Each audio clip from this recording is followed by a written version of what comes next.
नमस्कार दोस्तों, मेरा नाम है मनीष भारती और आपका संस्कृति आईएएस के क्विक कॉन्सेप्ट में स्वागत है। दोस्तों, आज जिस टॉपिक पर हम बात करने वाले हैं वह बेहद दिलचस्प टॉपिक है। जैसा कि आप नाम से ही जान रहे होंगे, जादुई पिटारा। तो आपकी उत्सुकता बढ़ रही होगी कि दरअसल ये है क्या। और दूसरी तरफ आपको मैं एक फोटोग्राफ दिखाऊं तो एक छोटा सा बच्चा है और जो एक स्लेट लेके है उस पर कुछ लिखा हुआ है। तो अंदाजा इतना आपको लग गया होगा कि शिक्षा से जुड़ी हुई कोई बातें हैं। आपने सही समझा है, यह शिक्षा से ही जुड़ी बातें हैं। दरअसल भारत सरकार जो है एक नई पहल की है भारतीय शिक्षा व्यवस्था को सही दशा और दिशा देने के लिए। भारतीय शिक्षा व्यवस्था के बारे में विभिन्न विद्वानों का मत रहा है कि भारत की शिक्षा व्यवस्था जो है वह सर के बल खड़ी है। तो सबसे पहले तो उसे पांव के बल खड़ा करना होगा, फिर वो आगे बढ़ पाएगी। तो भारत सरकार नई शिक्षा नीति लाई और उसके माध्यम से अलग अलग तरह का पहल कर रही है ताकि भारतीय शिक्षा व्यवस्था का भारतीयकरण किया जा सके और उससे बेहतर शिक्षा व्यवस्था को हम बना सके। उसी को लेकर के जादुई पिटारा की बात की गई है। हाल ही में जो है केंद्रीय शिक्षा मंत्री धर्मेंद्र प्रधान जी को आप देख रहे होंगे, उन्होंने इसका शुभारंभ किया है। और इसमें अब क्या खास बातें हैं, जरा हम इसे देख लेते हैं। देखिए, यह जो है 3 से 8 वर्ष के उम्र के बच्चों के लिए यह पहल किया गया है। इसे जादुई पिटारा या मैजिक कलेक्शन का नाम दिया गया है। तो ये दोनों ही वर्ड आप जो है टर्म याद रख लीजिए। संभव है जादुई पिटारा की चर्चा की जा सकती है या मैजिक कलेक्शन भी पूछा जा सकता है। और केंद्रीय शिक्षा मंत्री ने किया है तो केंद्रीय स्तर पर इसका शुभारंभ किया गया है। अब इसकी क्या योजनाएं हैं, जरा उसे देख लेते हैं। देखिए, जैसा कि पहले ही कहा कि 3 से 8 वर्ष के बच्चों को सीखने और सिखाने के लिए, खेल धूप के माध्यम से पढ़ाने के लिए यह पूरा परिचर्चा लाया गया है। अभी जो हमारी पढ़ाई व्यवस्था है, शिक्षा व्यवस्था है, वो क्या है कि पूरी रटने की व्यवस्था है। अधिक से अधिक किताबें पढ़ करके आप जो है आगे बढ़ पाएंगे। लेकिन भारत सरकार ऐसी सोच रही है कि बच्चों को इस उबाऊ शिक्षा व्यवस्था से बाहर निकाल के खेल धूप के माध्यम से, डिजाइन के माध्यम से, पेंटिंग के माध्यम से शिक्षित करें, उन्हें बेहतर भविष्य की ओर अग्रसर करें। तो देखिए, खेल आधारित सीखने की सामग्री होगी, एक किट होगा। ये जो जादुई पिटारा है, पिटारा मतलब एक बॉक्स, आप ऐसा समझ लीजिए, ठीक है। और जादुई इसे कहा गया मैजिकल, यानी कि बच्चे जो है इससे आकर्षित होंगे, इससे जुड़ेंगे, बच्चों को अच्छा लगेगा, वो किताबें देख के भागेंगे नहीं, उन्हें ये जो है जादुई अपने तरफ खींचेगा, ठीक है। तो यह पूरा व्यवस्था इस तरह से किया गया है। यह जो पूरी व्यवस्था होगा वो खेल आधारित होगा, खेल खेल में पढ़ेंगे, करके सीखने की आदत उनमें आएगी। तो नई राष्ट्रीय शिक्षा नीति 2020 के तहत इसकी परिकल्पना की गई थी और उसमें एक थीम था खेल के माध्यम से सीखने के लिए। तो इसी जो आदर्श वाक्य को इसमें लिया गया है और बच्चों की जिज्ञासा को जगाने के लिए इस पूरे कोर्स को, इस पूरे पहल को डिजाइन किया गया है। देखिए, इसमें कुछ विशेषताएं हैं, उसे समझ लीजिए। विशेषताओं में जैसा कि मैंने बताया कि खेलकूद के माध्यम से पढ़ाई जाएगी, तो उसमें कुछ और टर्म है, उसे देखिए। जैसे कि फ्लैश कार्ड के माध्यम से मैजिक ट्रिक्स होगा। तो मैजिक ट्रिक्स के माध्यम से मान लीजिए जो सामान्य विज्ञान की अवधारणा है उसे दूर करने के लिए मैजिक ट्रिक्स का उपयोग कर सकते हैं।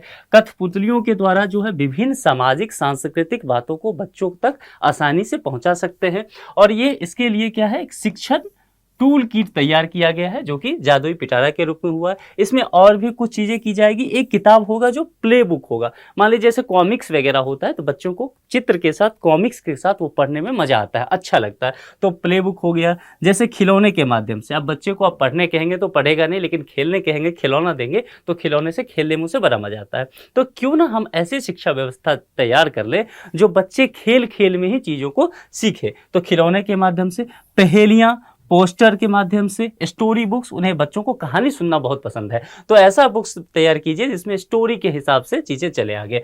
वर्कशीट भी शामिल है। इन सब चीजें जो हैं, इनको क्या किया जाएगा, जो स्थानीय स्तर की चीजें हैं, स्थानीय स्तर का समाज है, संस्कृति है, उससे जोड़ करके इसे पूरा रखा गया है। और इसमें 13 भारतीय भाषाओं को शामिल किया गया है। मतलब ये बाध्यता नहीं है कि आपका पूरा फोकस जो है इंग्लिश पे ही होगा, आपको इंग्लिश ही रटना है, ऐसी बाध्यता नहीं है। भारत की भाषा जो है, स्थानीय भाषा जो है, उनमें उनको शिक्षा दिया जाएगा। वो जिस समाज में रहते हैं, जिस संस्कृति में पले बढ़े हैं, वहाँ की जो चीजें हैं उसको उदाहरण देते हुए उनको शिक्षित किया जाएगा। मैं एक उदाहरण देना चाहूंगा आपको। मान लीजिए कोई बच्चा है, आदिवासी समुदाय में रहता है, ठीक है, छत्तीसगढ़ के जंगली इलाकों में आदिवासी समुदाय का वो बच्चा है। अब उसे मान लीजिए एक बुक तैयार करके दीजिए पढ़ने के लिए दिल्ली के स्टैंडर्ड से, और बताइए कि दिल्ली की शहरी अवसंरचना कैसी है। तो उस बच्चे को क्या वो बात समझ में आएगा? परिकल्पना कीजिए, वो चाह के भी नहीं सोच पाएगा दिल्ली को।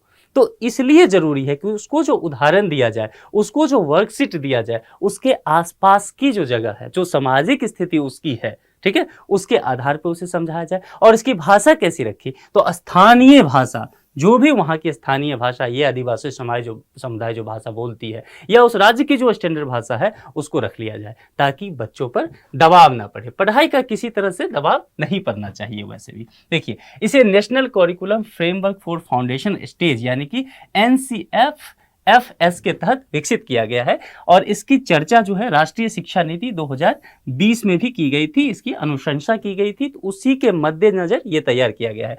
ये जो जादुई पिटारा है, इसके जो जितने भी कोर्स हैं, जितना भी काम इसमें किया गया है, पहल की गई है, ये सभी जो एक दीक्षा प्लेटफॉर्म है, डिजिटल प्लेटफॉर्म है, एक ऐप है, वहाँ पर इसको डिजिटल रूप में सब कुछ उपलब्ध करा दिया गया है, यानी कि बच्चे वहाँ जा करके भी इसे सीख सकते हैं।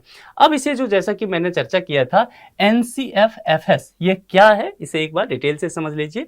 सबसे पहली बात तो ध्यान आपको इसमें, जब भी ये जादुई पिटारा की चर्चा आएगा, आपको पहली चीज तो ध्यान रखना है कि यह जो है 3 से 8 वर्ष के बच्चों के लिए है, ठीक है, जो कि यहाँ लिखा हुआ है। तो 3 से 8 वर्ष का जो आयु वर्ग के बच्चे होंगे, भारत का अब तक का पहला एकीकृत पाठ्य चर्चा ढांचा है इन बच्चों के लिए। ये भारत का पहला, जो जादुई पिटारा की बात कर रहा हूँ, और यह बहुत इंपॉर्टेंट है। देखिए, नई शिक्षा नीति में इसकी बात की गई थी, जरा मैं इसको यहाँ बताता हूँ आपको, कि 5+3+3+4 इसकी चर्चा की गई थी। जैसे अभी जो हम लोग पढ़ते हैं, तो पहले बच्चे जो है प्राइमरी एजुकेशन लेते हैं, फिर मिडिल स्कूल में जाते हैं, फिर हाई स्कूल में जाते हैं, फिर कॉलेज की शिक्षा लेते हैं। तो नई शिक्षा नीति में इसकी परिकल्पना की गई है कि आगे जब पढ़ाई होगी, अभी मान लीजिए कुछ राज्य इस चीज़ को अपना रहे हैं, आने वाले 4-5 साल में देखेंगे तो हमारी जो पूरी स्कूल की पढ़ाई की व्यवस्था है, वह 5+3+3+4 में कन्वर्ट हो जाएगा। अब 5 का क्या मतलब है? 5 का मतलब होगा यहाँ फाउंडेशन स्टेज में बच्चा जो पढ़ना शुरू करेगा, उसके जो शुरुआती 5 साल होंगे, उसको फाउंडेशन स्टेज कहा जाएगा। और यहाँ जो 3 है, 3 को ये कहा जाएगा प्रिपरेटरी स्टेज, और 3 फिर से जब आ जाएगा तो प्रिपरेटरी स्टेज के बाद मिडिल स्टेज हो जाएगा, और +4, ये जो आखिरी का +4 है, यह हो जाएगा सेकेंडरी स्टेज। तो पूरी तरह से स्कूली शिक्षा को ऐसे कन्वर्ट कर दिया गया है। दूसरी बात, इसकी जो जिम्मेदारी एक तरह से दी गई है एनसीईआरटी द्वारा राज्यों और केंद्र शासित प्रदेशों के साथ जमीनी स्तर पे, जैसा कि मैंने पहले भी कहा कि स्थानीय स्तर की भाषा, स्थानीय स्तर की सभ्यता, संस्कृति, वहाँ के उदाहरण, वहाँ के लोक नायक जो हैं, मान लीजिए कोई बच्चा जो है झारखंड को है, तो झारखंड के आदिवासी समुदाय के जो नायक हैं बिरसा मुंडा, उनको उदाहरण के रूप में वहाँ पर पेश किया जाए। महाराष्ट्र का कोई बच्चा है तो वीर शिवाजी को उदाहरण के रूप में पेश किया जाए। अगर कोई बिहार का है और स्वतंत्रता संग्राम की बातें पढ़ानी है तो वीर कुंवर सिंह जैसे लोगों को पेश किया जाए। इससे क्या होगा कि जुड़ाव होगा बच्चे का उस टॉपिक से। जैसे स्वतंत्रता सेनानी की बातें की गई है, भारतीय राष्ट्रीय आंदोलन की बात की गई, तो स्थानीय लीडर को जब प्रमोट किया जाएगा तो बच्चे जुड़ पाएंगे उस जगह से, वहाँ के लोगों से। और जमीनी स्तर और विभिन्न संस्थाओं और संगठनों को भी इसके साथ रखा गया है।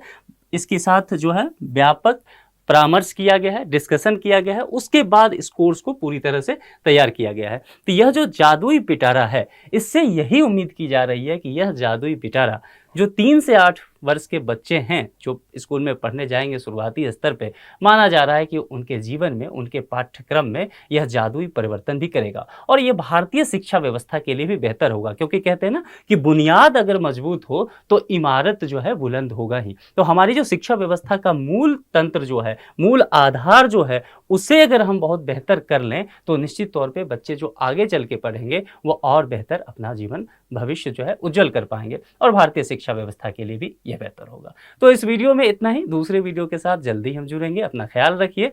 Thank you.